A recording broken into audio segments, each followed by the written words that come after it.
născută în sat, acolo unde am învățat ce înseamnă legătura cu natura, să asculți anotimpurile, să vezi schimbările și sunt fericită că în ultimii ani tot mai multe persoane sunt mai atente la originea produselor pe care le cumpără. Foarte important, noi suntem în vizită în natura, care e de mii de ani. Trebuie să o păstrăm așa, trebuie să avem grijă, pentru că, de fapt, noi suntem parte din natură.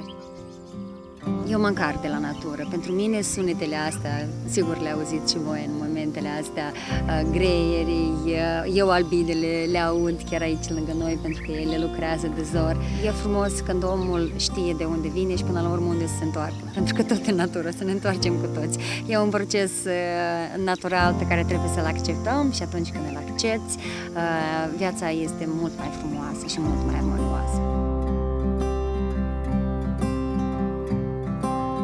Toată copilăria mea am cules, de la flori de tei, romaniță, până la căpșuni, zmeură, de toate. Mă bucur că am fost eu cea care să culeagă levănțica din bioparc și mă bucur că se investește în culturi ecologice, pentru că noi vrem, din păcate, tare mult, fără să ne gândim că pe viitor noi o să dăunăm mai mult solului, apelor, dar atunci când lucrul este făcut corect față de natură și față de oameni în general, înseamnă că este un lucru făcut cu bine.